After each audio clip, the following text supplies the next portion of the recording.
xibaar yu wér te wóor ca tàng-tàng ba abonnez-vous pour ngeen di mën di jot suñuy vidéo. jërë ngeen jëf ci ànd gi ak ñun ci chaîne bi di Buzz 221 HD.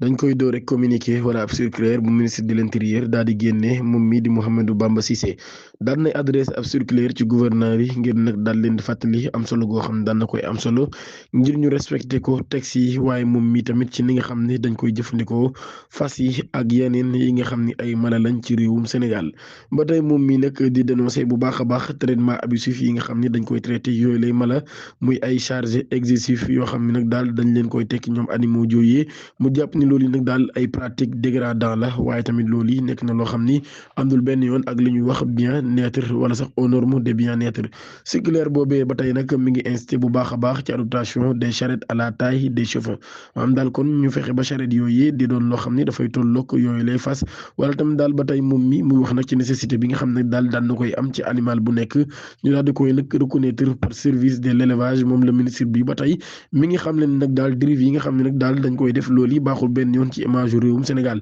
waaye ba tey moom mii mi ngi woote nag ñi nga xam ne ñoo autorités locales yi ñu daal di fexe ba ñu mën a appliquer yooyu lay loi wala yooyu lay règle mu daal di tekk mu nekk nag loo xam ni lu am solo lay doon nag daal ngir ñu daal di protéger lu jëm ci wàllum équité et promouvoir des pratiques responsables diaspora bu Sénégal ñoom ñi lu toll ci 2211 milliards la ñu daal di dugal ci réewum Sénégal ci atum 2024 loolu yi la ñu wax nag ab transfert d'argent bu sénégalais boo xam toll na ci 2211 milliards ci atum 2024 loolu kon di toll ci fukk ak ñaar ci suñu PIB maanaam 12% kon ci suñu PIB loolu nag daal di dépassé li nga xam ne nag moo di l'aide publique bi nga xam ne dañ ko doon jot ci wàllum développement waaye daal di affirmé wu nag daal comme ab moteur majeur de l'économie nationale ci li nga xam ne nag moo di côté secteur exportation traditionnelle bi nga xam ne moom lañ yàgg di xam la diaspora nag daal moom mi daan nañ koy yàgg xool comme ab simple soutien social waaye moom mi daan nay positionné kon tey jii comme ab secteur stratégique de la souveraineté économique du Sénégal ba tey ci contexte boobee état bi nag daal daan nay capitaliser mobilisation boobee jaarale ko ci diaspora bond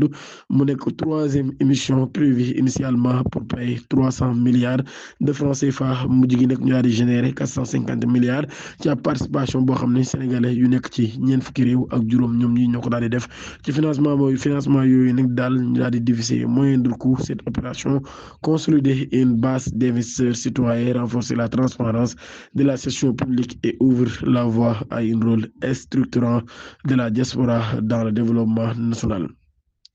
ba tey dañuy dem ci beneen xibaar boo xam ne nag mu jëm ci wàllum jeux olympiques yu Dakar 2026 yi administration territoriale bi nag daan nañ nekk ci première ligne ngir mobilisation nationale ñu daal di daje ca Saly ngir nag ab comité d'organisation boo xam ne ci jeux olympiques yooyu de la jeunesse administration territoriale boobee nag daal daan nañ affiné ci seen stratégie commune pour faire des jeux olympiques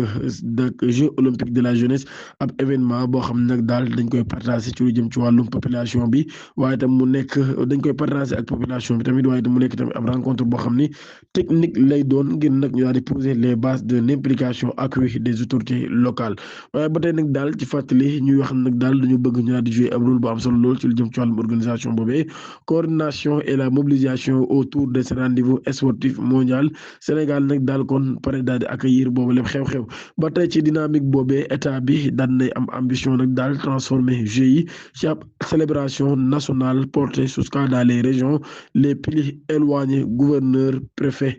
et sous-préfets sont ainsi invités à fédérer les citoyens ngir nag daal chaque Sénégalais daal di nag daal sentir ci événement bi ni moom acteur la ci boobu événement ay ventes sont régionales yoo xam dinañ ko organiser tournée de la flamme à travers les 14 régions ak dispositif de proximité traduisant cette volonté de territorialisation symbole d'un Sénégal uni prêt à faire rayonner les valeurs olympiques de la Teranga sur la scène internationale.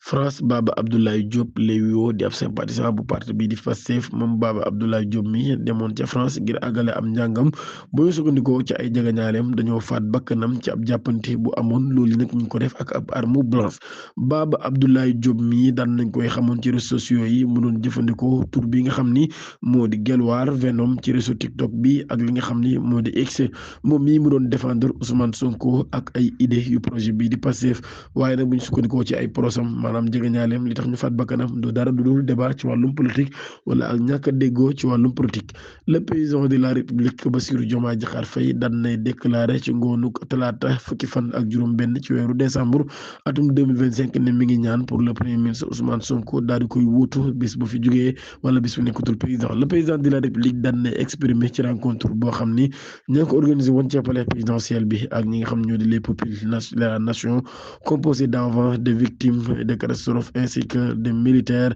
et des paramilitaires décédés en mission. ba tey ñuy xam leen nag daal suñu palais boobee moo tax ñun ñi ñëpp nag daal wala ñun ñi ñëpp dañ fay jaar rek loolu yi nag diggante bu gàtt lay doon fonction présidentielle mbir la moo xam ni ab période rek nga koy doon Senghor jaar na fi Abdou Diouf Abdoulaye Wade Macky Sall tey man mi maa fi nekk peut-être suba Ousmane Sonko lay doon te maa ngi ñaan sax ngeen mu daal di doon moom suba.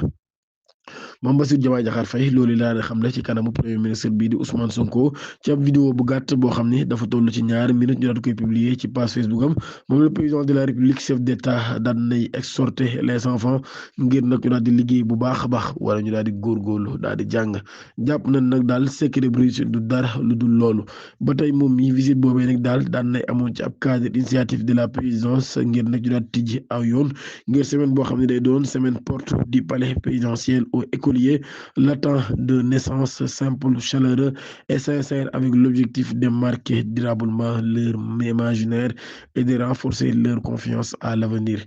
Thierno Alassane Sall daan na jàkkaarloo woon ak taskatu xibaar yi mardi fukki fan ak juróom-benn ci weeru décembre atum 2025 ci loolu nag daal mu daal di livrer ab charge sévère contre le régime de Pastef mu leen di accuser ni ñoom ñii dañoo ignorer urgence nationale yi nga xam ne daan nay am waaye tamit amuñu benn vision stratégique moom mi leader bu république des valeurs moom mi daan nay xam ne ni gouvernement bi jamono ji responsable dégradation yi am ci réew mi yëpp ñoom la waaye situation économique bi ak sociale fi mu toll ci réew mi daal di naxas daal di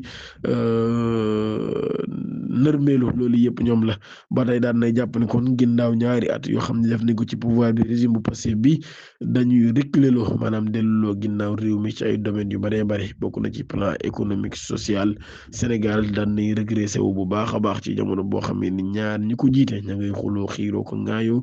ngir kan mooy doon candidat ci élection présidentielle yu 2029 nee na sénégalais yi dañoo sacrifié wu